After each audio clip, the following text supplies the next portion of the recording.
This is the MCTV Weekday Update.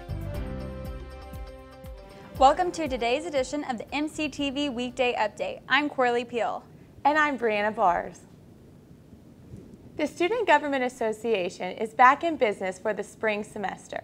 Political reporter Anthony Hall shows us what's on SGA's busy agenda. I call the 10th meeting of the 48th session to order. Senator Wadlow, please listen to pledges. February 7th Senate meeting was held by President Pro Tem Matt Pippin and began with a number of confirmations from the Senate Rules and Administration Committee doing its best to fill in holes left from last semester. Afterwards was Senate open forum period. This time it wasn't friendly reminders and memos that the Senate heard about, rather an inflammatory criticism by former Senator and former Chief Justice Stuart Williams. And most of all, most of you are sitting there looking at me right now, you don't care. You don't care. And that's fine. But just leave. Just leave. Because you represent me. You're the only thing between me and the administration. Next, legislation.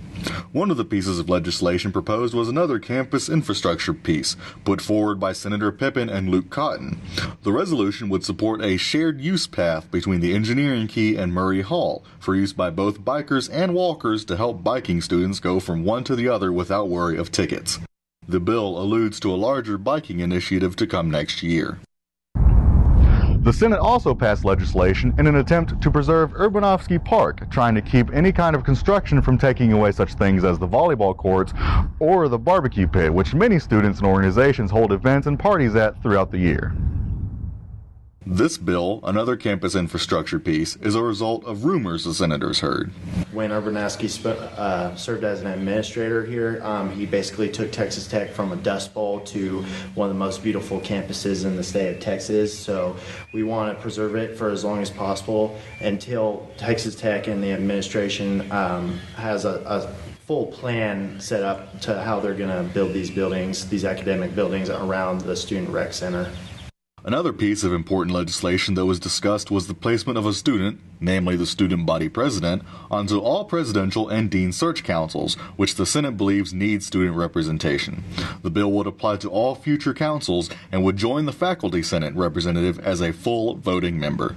And obviously the chancellor and Dr. Skovanec are not exactly going to be saying, hey, let me go find a student. So all of this legislation can be viewed at sga.ttu.edu. The next Senate meeting is scheduled for 6 p.m. Thursday, February 21st in room 353 of the College of Media and Communication. For MCTV News, I'm Anthony Hall. Texas Rangers players report to camp this Friday. Pitchers and catchers are already there. But here in Lubbock, we didn't have to wait to see the boys of spring. Reporter Brad Cesak caught up with some of the Rangers at the team's winter caravan. Pitcher Matt Harrison, first baseman Mitch Moreland, pitching coach Mike Maddox, and the voice of the Rangers, Eric Nadell, met with fans and signed autographs. Mike Maddox said it's great to meet with the fans. And, West Texas has always been, the loyal fans, man. Anybody that's going to drive 5-6 hours out to come watch the Rangers play, we got to put a product on the field. So we appreciate everybody coming out, driving that far, making the commitment to be our kind of fans, and we just tried to show a little appreciation by coming out here and saying hey. After losing out on the AL West title last season, Mitch Moreland said the team is motivated going into spring training. We just want to get back to our style of baseball, and the accomplishments that we've had the last few years have proved what we're capable of, and we're going to have the same goals as we've had the last few years. So hopefully we can go into spring training and just build on what we've done and what we've learned from the last few years, and put that to use. Eric Nadell said Yu Darvish can help the Rangers get back to their winning ways. He starts off the season now knowing what he can do in terms of getting strike calls, adjusting to the baseball. I think he's going to have an absolutely fabulous year. I'm not going to predict he wins 20 games. That's kind of out of his control. But I wouldn't at all be surprised if he wins 20 games or more. Maddox said he has only one thing on his mind heading into spring training.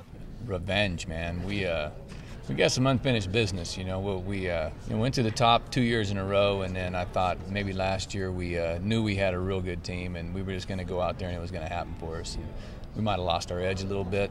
I don't know. Hindsight, we'll never know. But all I know is this, boy, it put a sour taste in our mouths, and we're ready for spring training. We're ready to go out there and compete. Nadell said it's great to meet the people who tune into his broadcasts. You know, for me on radio, I speak to kind of a faceless audience, and it's always nice to actually, meet some of the people who are listening, because we're always wondering, is anybody out there actually listening? We know there's a station in Lubbock carrying the games. We know there's a station in Amarillo that's carried the games all 41 years with the Rangers and KGNC. Who's actually listening in those places? And at events like this, we get to meet them. The Rangers begin their quest for the elusive World Series title on March 31st against the Houston Astros. Reporting for the MCTV Weekday Update, I'm Brad Cesak. We're in for another cold night tonight. It'll dip just below freezing. But you might want to bring a coat along to your Valentine's Day dinner tomorrow night. Here's what it looks like now on our MCTV live tower cam. No more snow today, and the sun is out, which is nice. Tomorrow should be a lot like this, except, like we mentioned, it'll drop again into the 20s, Valentine's night. That's all for today's edition of MCTV Weekday Update. Thanks for joining us. We'll see you tomorrow.